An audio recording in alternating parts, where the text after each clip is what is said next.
درود رفقا، فکر میکنی غذایی بدون گوشت نمیتونه فوق‌العاده خوشمزه باشه؟ امروز میخوام بهتون نشون بدم چطور اسفناج و لوبیای چشم بلبلی توی یک دستور اصیل هندی به یک غذای خوش‌عطر و باور نکردنی تبدیل میشه. غذایی که حتی اگر عاشق گوشت هم باشی بازم ازش سیر نمیشی.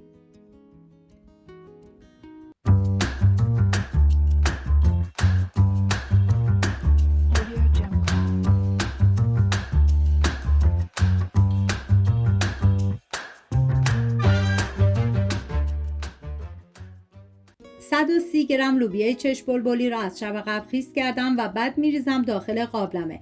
مقداری زردچوبه و نمک بهش اضافه میکنم. آب جوش رو به اندازه‌ای میریزم که در آخر آب زیادی ازش باقی نمونه.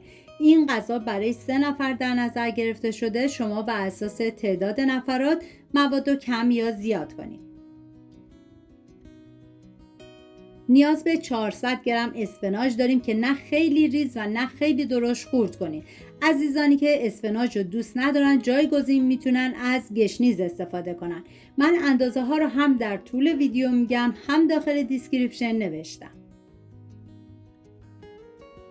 بعد از اینکه اسفناج رو خورد کردم میریزم داخل تابه و سر تابه رو میذارم تا آب اسفناج گرفته بشه. من غذاهای ملل زیادی درست کردم که لینکش رو داخل دیسکریپشن گذاشتم. دوست داشتید ببینید، درست کنید و از خوردنش لذت ببرید.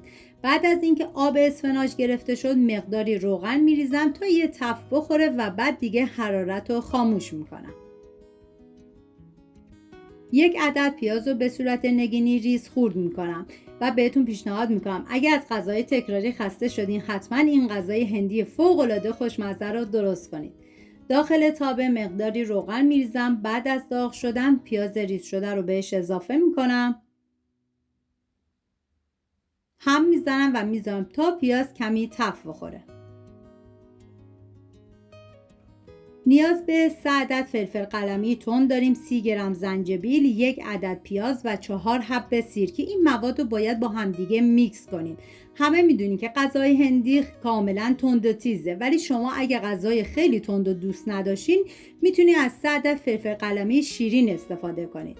بعد از اینکه مواد رو میکس کردم به پیاز اضافه میکنم، هم میزنم و میذارم به مدت 25 ثانیه با حرارت کم تف بخوره.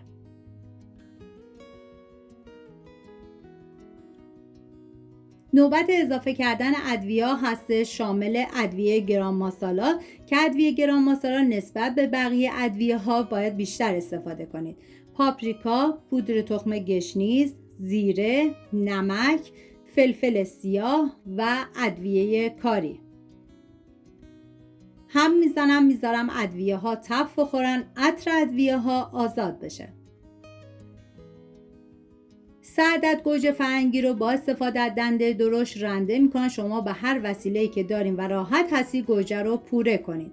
بافت کرمی اسفناج در کنار لوبیای چشم بلبلی که کاملا طعم ادویه رو به خودش میگیره این غذا رو به یکی از خوشمزه ترین غذای گیاهی هندی تبدیل میکنه. یک غذای ساده، مقوی و سرشار از طعم که میتونه همه رو شگفت زده کنه. بعد از اینکه گوجه رو پوره کردم به بقیه مواد اضافه میکنم و میذارم تف بخوره تا آب گوجه گرفته بشه و بعد ماست رو بهش اضافه میکنم که من از 5 قاشق غذاخوری استفاده کردم. ماست رو به محض اینکه اضافه میکنید باید سریع هم بزنید.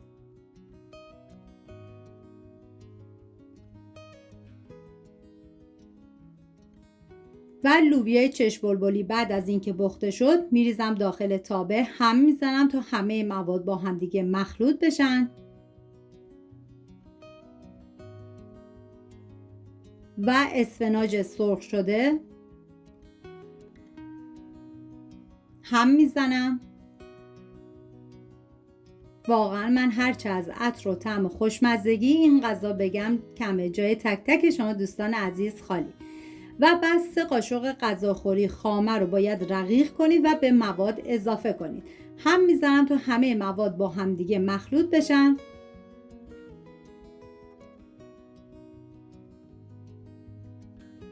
بعد 2 لیوان آب بهش اضافه میکنم. زمان میدم به مدت نیم ساعت این غذا بپزه و جا بیفته. امیدوارم از این غذای خوشمزه هندی لذت برده باشین. اگه این دستور رو امتحان کردین حتما تو کامنت ها بهم بگین نظرتون چی بوده. اگر از این ویدیو خوشتون اومده لایک و سابسکرایب یادتون نره تا دستورهای خوشمزه بیشتر رو با هم درست کنیم. امیدوارم درست کنیم و در کنار خانواده از خوردنش لذت ببرید. سپاس از همراهی همیشگیتون. تا ویدیوی بعدی مراقب خودتون و خوبیهاتون باشید. تا درودی دیگر، بدرود.